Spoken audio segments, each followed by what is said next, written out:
Bonjour à tous et bienvenue dans cette nouvelle vidéo Aviation Geekette. Je suis ravie de vous emmener ici à Molsheim en Alsace sous le soleil avec Safran Landing Systems, le leader mondial des trains d'atterrissage. Nous sommes ici sur un site historique de Safran Landing Systems. Il y a plus de 900 salariés qui y travaillent et nous allons avoir la chance de rencontrer 5 d'entre eux pour 5 portraits de notre série Ton métier au quotidien. D'ailleurs, je crois qu'ils nous attendent, on va y aller tout de suite. C'est parti! Safran, c'est le 3e acteur aéronautique mondial. Il travaille aussi bien sur les aménagements cabines que sur les sièges ou encore les moteurs, à la fois dans le civil et dans le militaire. Aujourd'hui, c'est la division Landing Systems que nous découvrons, spécialisée comme son nom l'indique dans les trains d'atterrissage. Safran Landing Systems est implanté dans 8 pays, mais son site historique, c'est celui de Molsheim. C'est en 1909 que Ettore Bugatti s'installe ici. Son héritage est d'ailleurs encore bien présent et très bien entretenu avec sa villa de l'époque ou encore ses écuries et son pigeonnier.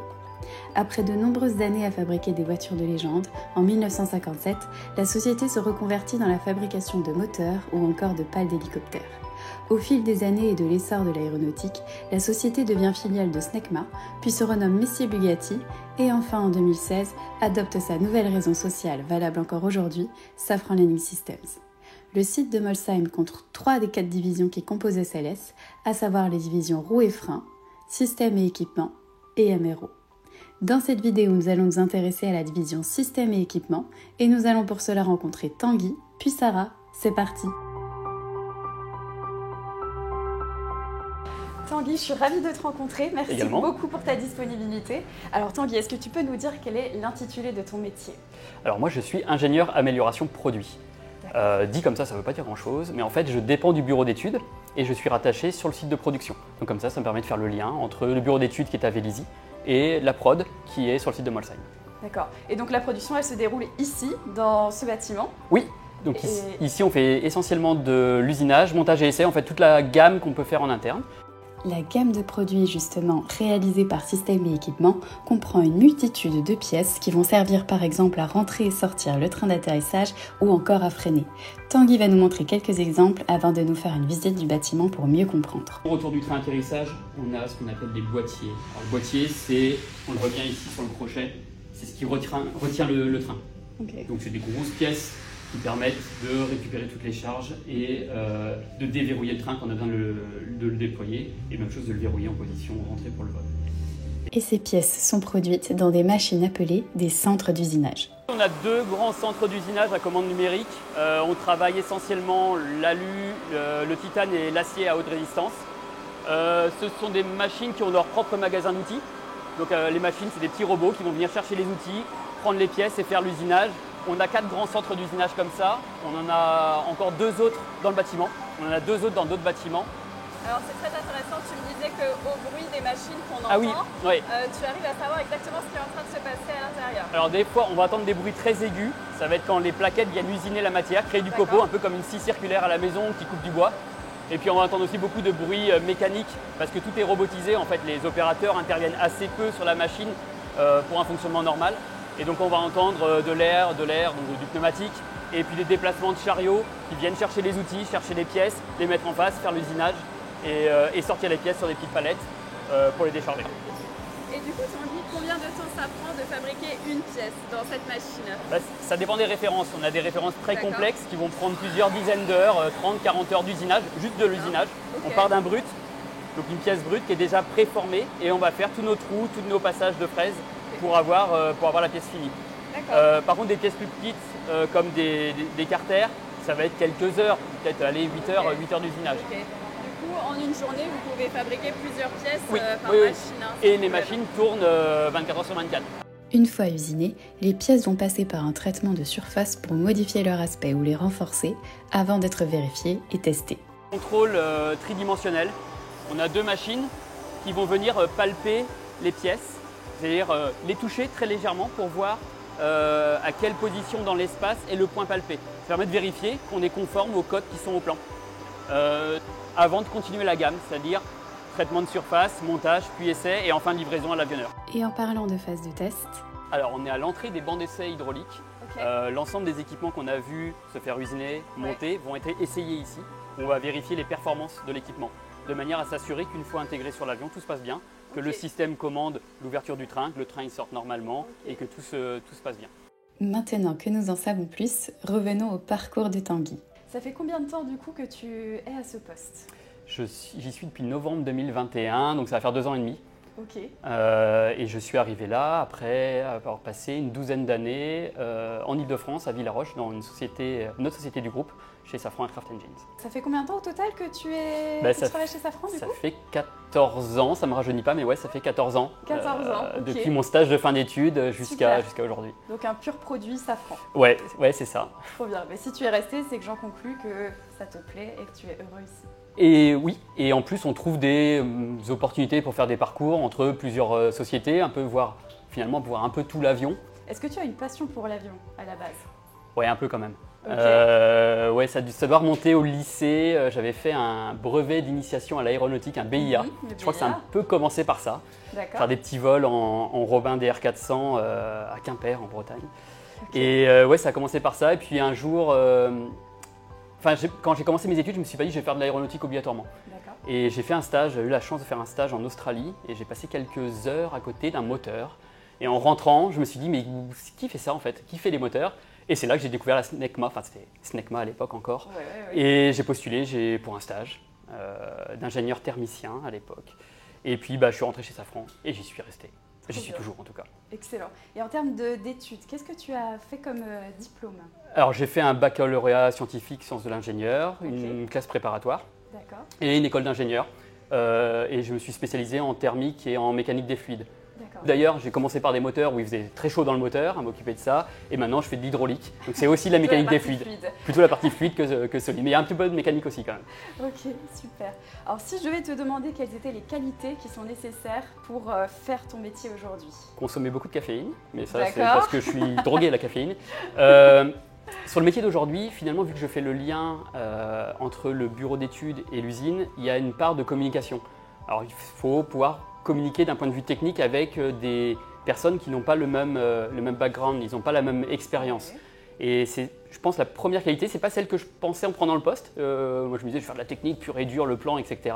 Et je me rends compte qu'en finalement, pour y arriver à travailler en équipe, justement, à faire ces équipes jointes, il faut réussir à communiquer dans le langage de l'autre, faire un petit peu un rôle de traducteur pour trouver des solutions communes, parce que c'est pas le bureau d'études qui a une solution tout seul, c'est pas le producteur non plus. Il faut trouver un lieu commun. Et on aide, je dis on parce qu'on est 4 à faire ce métier-là, on aide à faire ça. D'accord, super. Il y a combien de personnes qui travaillent à peu près sur la division système et équipement? On doit être autour des 200 à peu près 200 personnes. En croissance parce que nos clients sont aussi en croissance, il y a plus d'avions qui sont commandés, donc plus d'avions à produire. Et en conséquence, nous, on doit pouvoir équiper tous ces avions-là, donc on est en croissance. Ouais. Est-ce que tu aurais quelque chose à dire à un jeune étudiant ou une jeune étudiante ou quelqu'un qui est au lycée en ce moment, ou au collège d'ailleurs, qui réfléchit à se tourner vers ces métiers-là? Est-ce que tu l'encouragerais à suivre cette voie? Complètement. Ouais. Enfin, il y a plein d'opportunités dans l'aéronautique.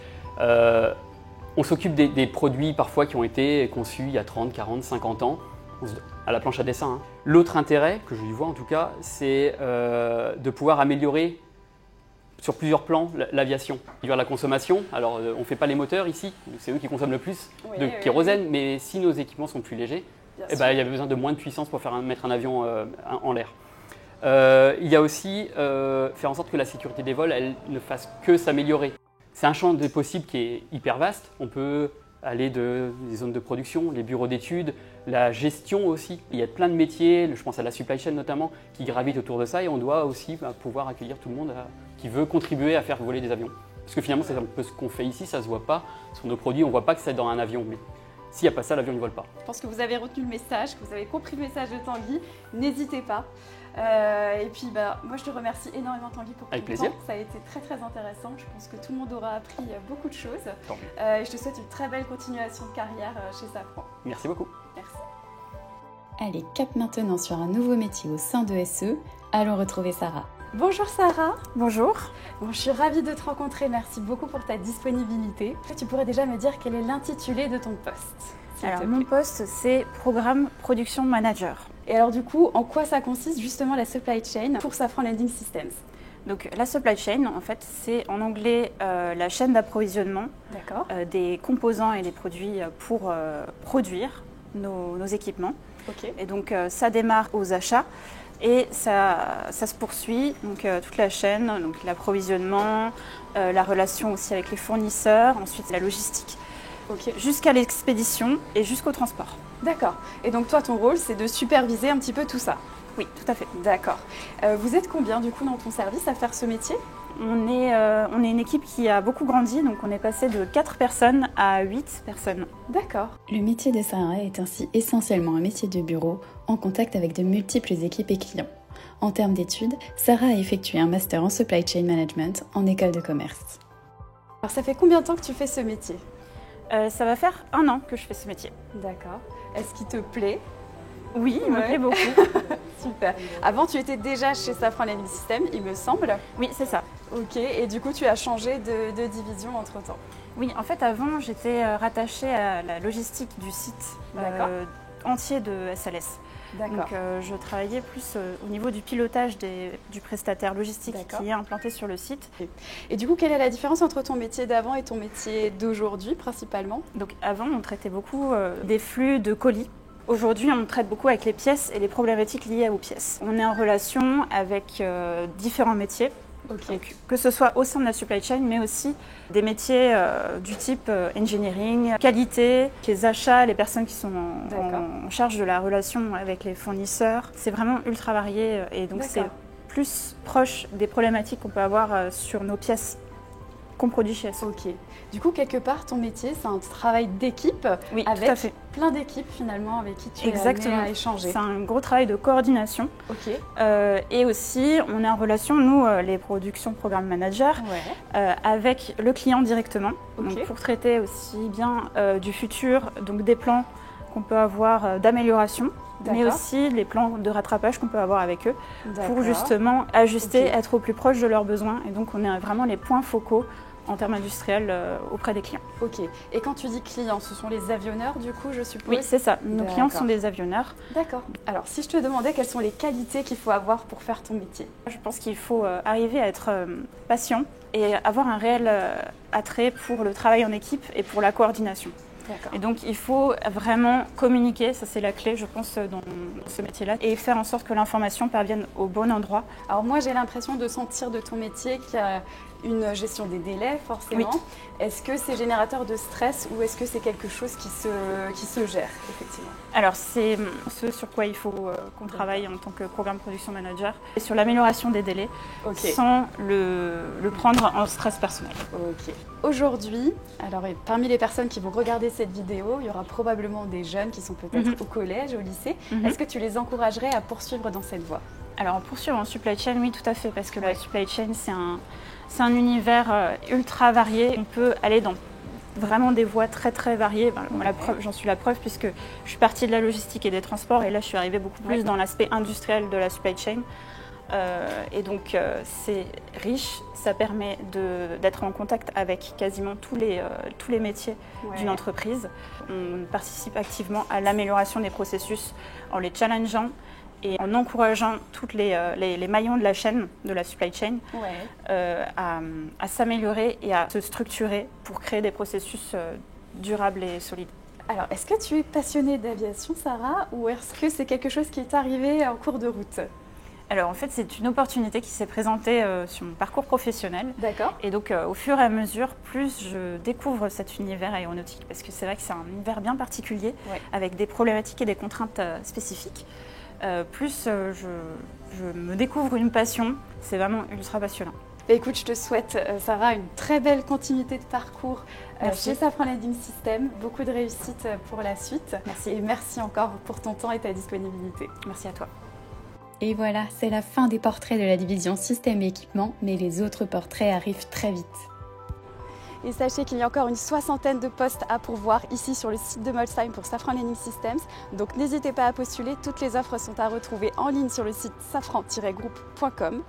Pour ma part, je remercie toutes les équipes Safran Landing Systems qui se sont mobilisées pour m'accueillir. Merci à eux pour leur accueil et leur gentillesse.